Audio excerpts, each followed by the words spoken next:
Welcome back to the Truth and Love with Josh. This is the next episode, I believe episode 7. And I just want to jump right into this because this is a very important topic to me. It's near and dear and close to my heart. Something that I am currently right now in. And so I think sharing a little bit of the knowledge and wisdom that we've accrued over the time that we've been in this will be important. So go ahead and like and subscribe. And I would encourage you to share this video with somebody else if they're going through a similar situation, because I believe the information that I share in these next few videos is going to be very helpful. And that's the whole point of it. It's just for it to be helpful for us to get understanding about some hard things in life. And so let's jump right into scripture. We're going to jump into Ecclesiastes chapter 3. And it says in verse 1, and we're going to read to verse 8. It says this: there's an opportune time to do things, a right time for everything on earth. So there's a right time for everything on earth. Whatever it is, there's a time for it. That's what it's saying. And it gives us the things that there's a time for. It says a right time for birth and another for death, a right time to plant and another to reap, a time to kill, another to heal, to destroy, to construct, to cry, to laugh, to lament, to cheer, make love, another to abstain, a right to embrace, another to part, to search, another to count your losses, a time to hold, another time to let go, a time to rip out, a time to mend, a time to shut up, another time to speak, a time to love and a time to hate, a time to wage war, and another to make peace. Ecclesiastes chapter 1, verses 1 through 8. This verse cannot be more true in my life than it is today.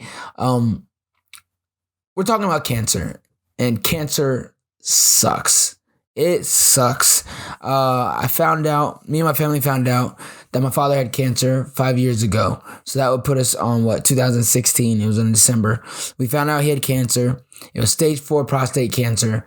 And the best we were looking at was 2 years. And so there's a whole bunch of emotions that I took on during that time. It was fear, worry, anger, sadness, all of it at once. There was no playbook for cancer. There was no, if your parent gets cancer, this is how you take it. This is what you do.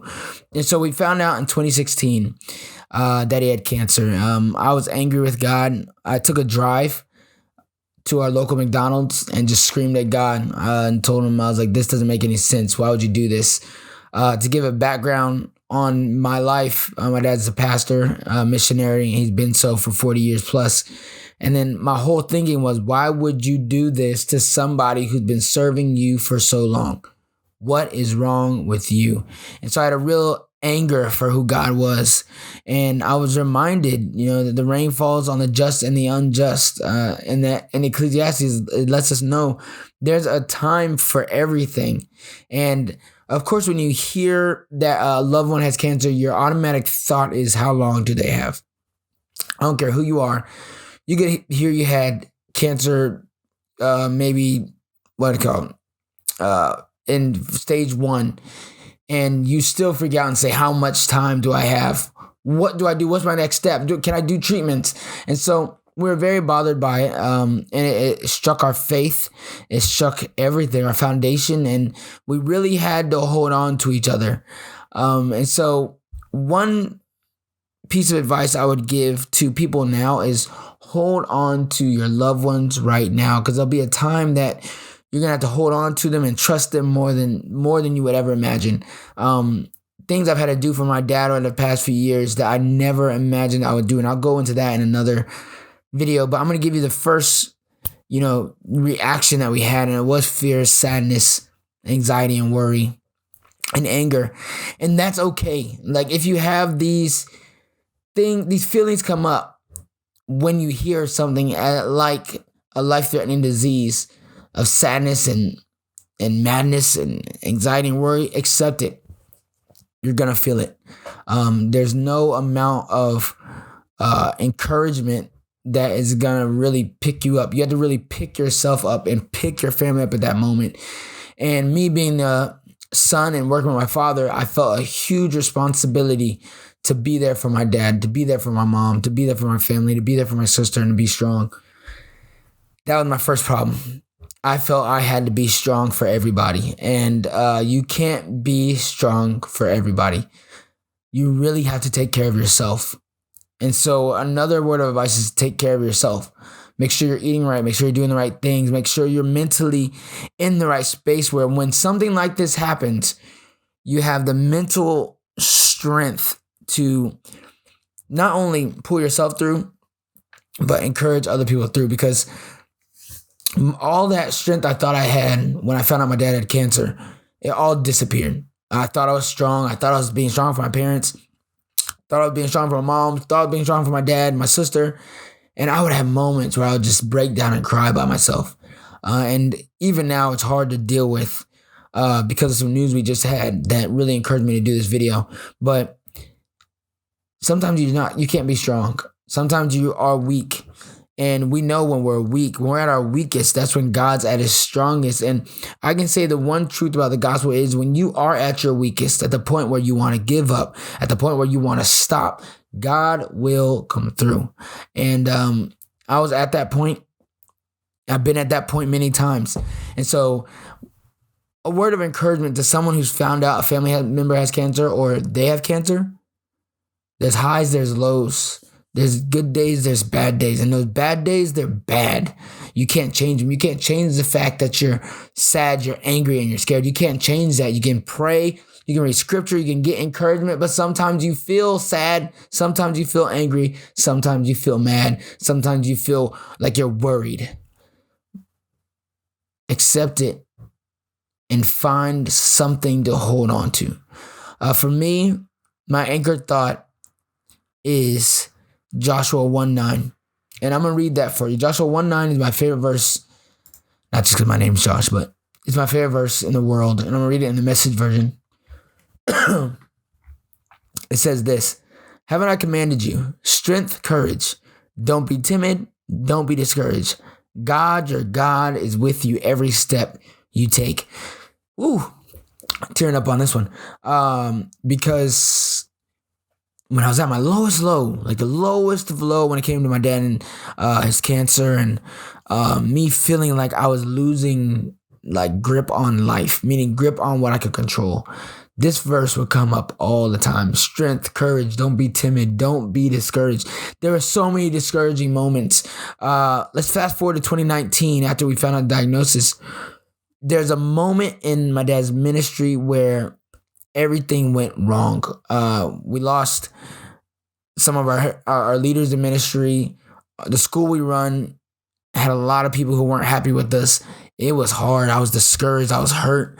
On top of everything, my dad was going through cancer treatment, some of the worst he's gone through up to that point. Where he was in the hospital in January every day, believed in radiation treatments. And I had to step in and lead an organization, which I never did. I had to step in and lead a church, which I never did. I had to step in and lead my family unit, meaning my own family and my mom, and just be the communication between me and my sister. I never did it before.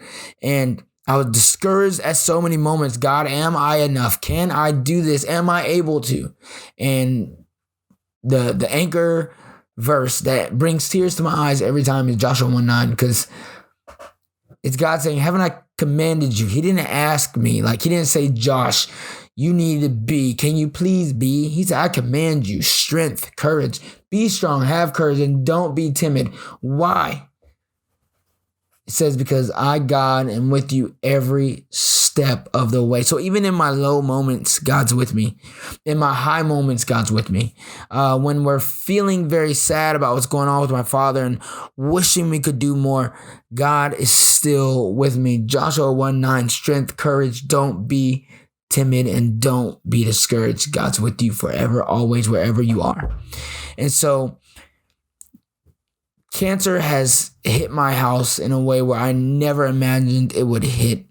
And at this point in time, it's doing what cancer does. It's running its course. And I don't know where we're going with this. I don't know what's going to happen to my father. I don't know what can happen, but I can say make the most of the moments you have now. Make the most of your time, because when something like this does happen, all you have is the memories of what was. My father's not even physically the same as he was 5 years ago. He used to be a lot more energetic, a lot louder, and then he's gotten quieter and more reserved. And of course, with age, he's 65 years old, but he's gotten more reserved, and he thinks about more. He thinks about time now, and we all think about time now. We all think about what can we do with the time God has given us. And so, for this first, Cancer Sucks video, because that's what I'm gonna call it, Cancer Sucks.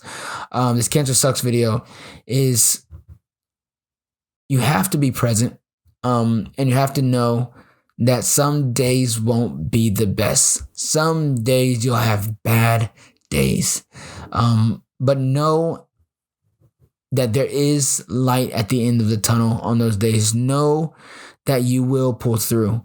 It might be after tears. It might be after you had anxiety attack. I currently now have anxiety attacks. I've had several over the last 5 years, and it's been hard to deal with. But through perseverance, through accessing techniques, through changing my eating habits and drinking habits, there's a lot of things that help me.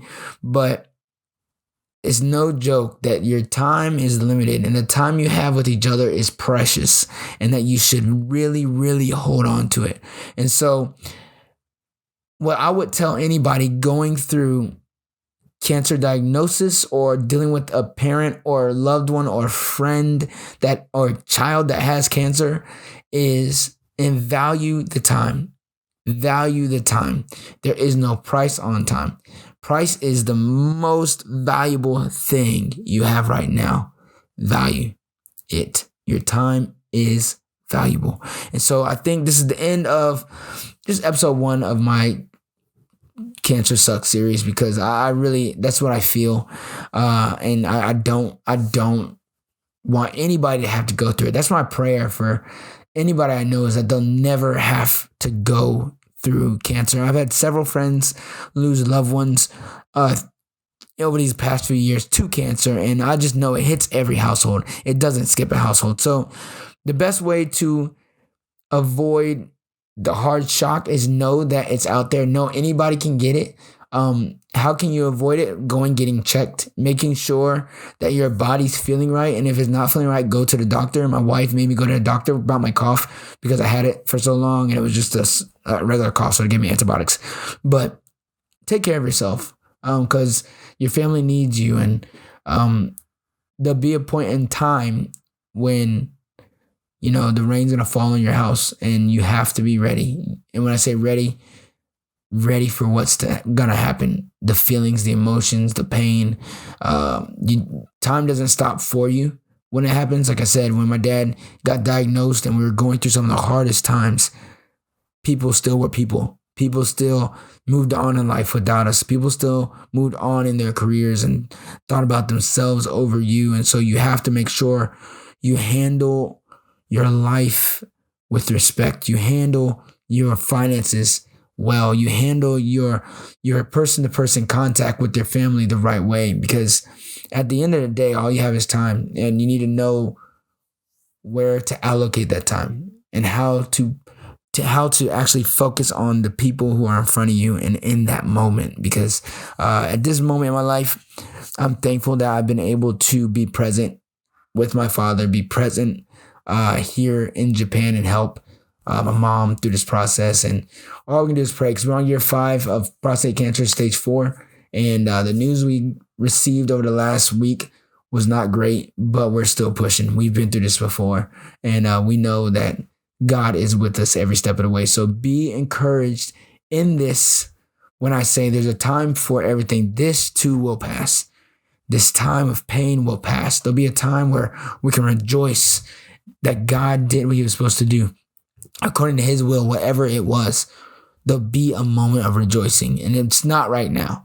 I can tell you that it's not right now, but we look forward to that day, that time when we can rejoice again and say, God, you did exactly what you said you would do.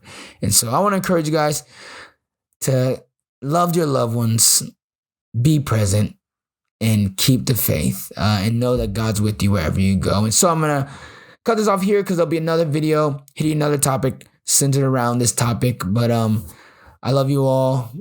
Pray for my father. Pray for my family. We are battling with him this disease in his body that isn't being nice. And so thank you guys for watching The Truth in Love, and peace.